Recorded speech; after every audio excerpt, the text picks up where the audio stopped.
Live from downtown Detroit, Local 4 News at 5 starts now. It came through fast and left a trail of damage in its wake. A severe storm rips through Metro Detroit, leaving thousands in the dark and plenty of damage to be cleaned up.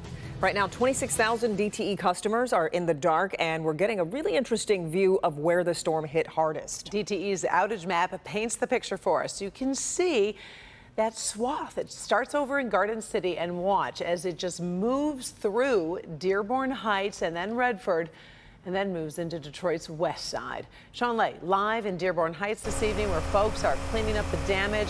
Talked to you at 4. It sure was a mess out there, Sean.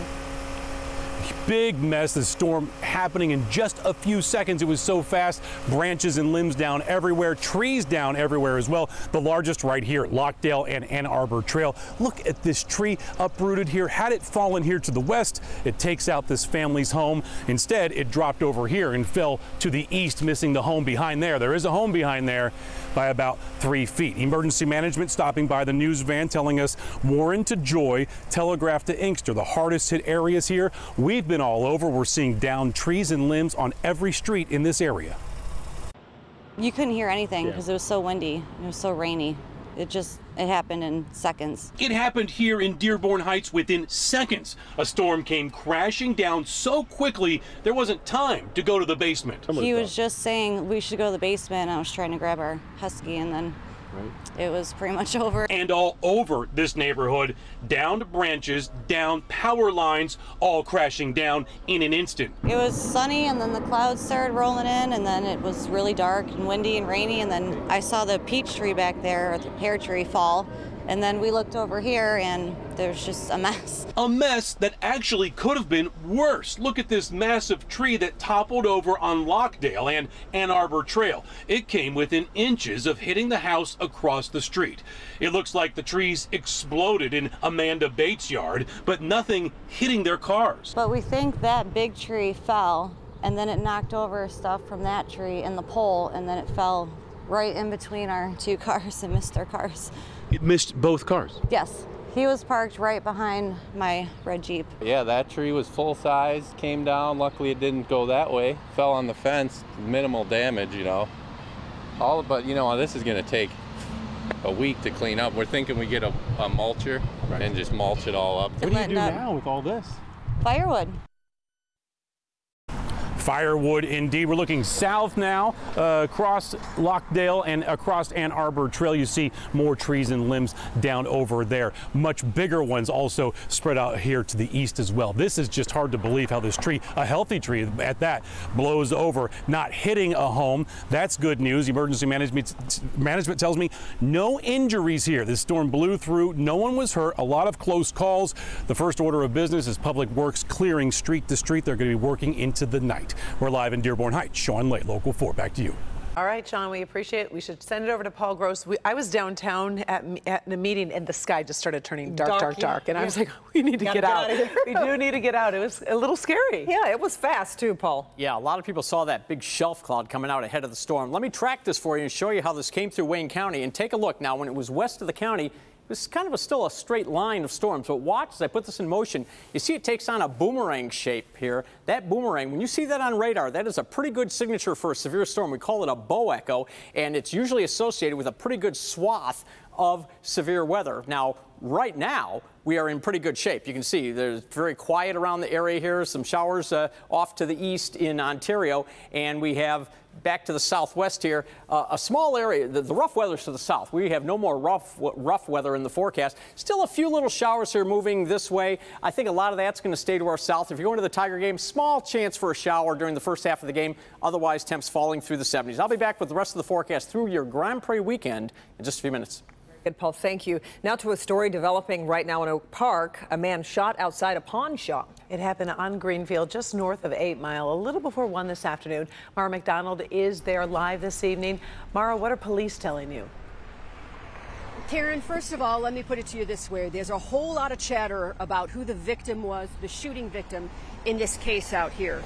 But at this point, the police are not confirming an identity. And despite what we're hearing from people on the street, until that identity is confirmed by the police, we're not releasing it. Take a look. Sources tell us the victim in this shooting was inside this Yukon Denali, shot at multiple times in the middle of the day. Police are not confirming whether he is still alive, but sources say he was alone in the SUV. Police have been canvassing the immediate area around 8 and Greenfield looking for more than one shooter. They tell us the victim is connected to this pawn shop, which recently changed hands and now goes by the name of H.J. Pawn. Back here live, that pawn shop is also connected to the very popular Hutch's Jewelry. So we are waiting at this moment to get some sort of a comment out of Oak Park Police, who are still working this scene. We're live in Oak Park tonight. I'm Mara McDonald, Local 4. Okay, Mara. A verdict is reached in the Johnny Depp and Amber Heard trial. Actor Johnny Depp sued his ex-wife Amber Heard for defamation.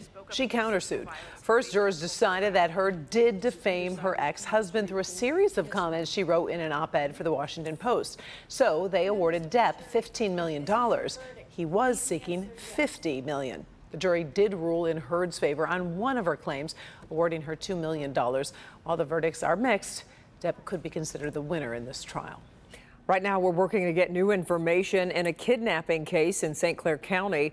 Carol Durand went missing early this morning in East China Township, and police believe it's this man, her estranged husband, Gabriel Wagner, who abducted her. Megan Woods is live in St. Clair County. Megan, sheriff's deputies believe they've crossed state lines already.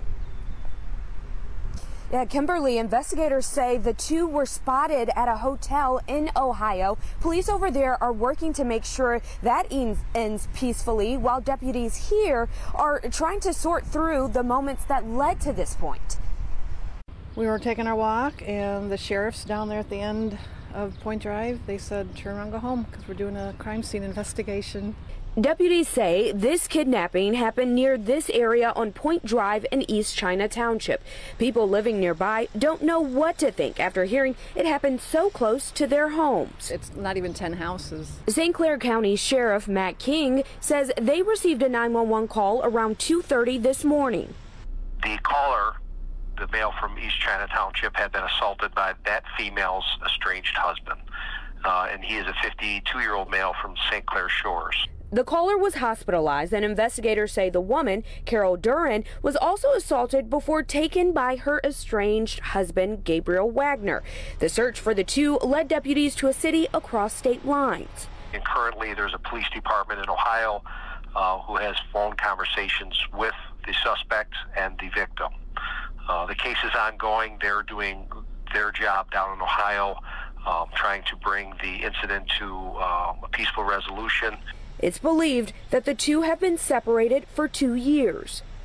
And again, this is all information that is very new, and in its infancy. We have a lot of information to gather, and as soon as we gather more information, we'll have to present that to the prosecutor's office.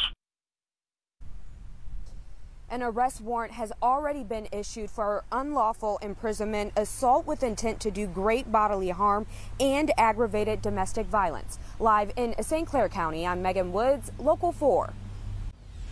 Coronavirus numbers are out for the week, and they are noticeably down from last week. The state is reporting 19,535 new cases over the past 7 days, averaging out to 2,700 cases per day. That's 1,000 fewer per day than last week.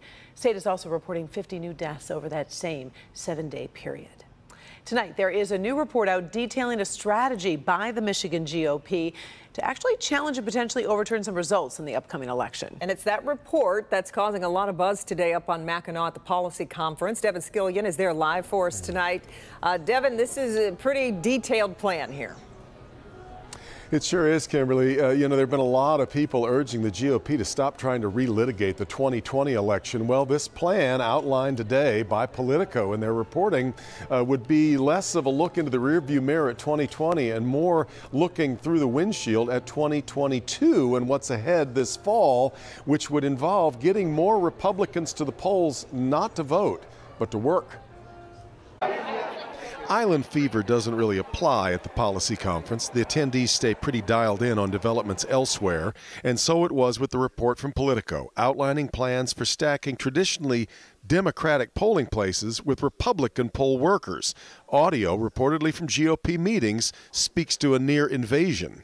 We are trying to recruit, truly it's going to be an army, right? We are going to try to recruit lawyers. We're going to have lawyers that work early to build relationships with different judges so that when that happens, we're going to have lawyers that have relationships with the police chiefs in the different areas. Detroit stands ready.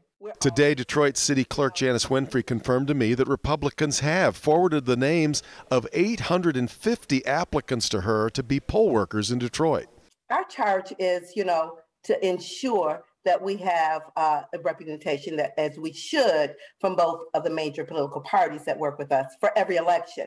We're going to do everything we can to ensure the staff is prepared to protect those secure protocols and do everything transparently. I mean, the bottom line is we will not stand for anyone who tries to interfere with our elections processes at any point. While the Michigan GOP is nominating candidates who have made baseless claims about the 2020 election, some longtime Republicans are dismayed by the tactics. There's a faction in the Republican Party, and unfortunately a faction that's gaining more and more control, as we saw at the convention in Grand Rapids, basically taking over the party. And it's they've adopted a win by any means necessary mindset that we used to associate with Democrats.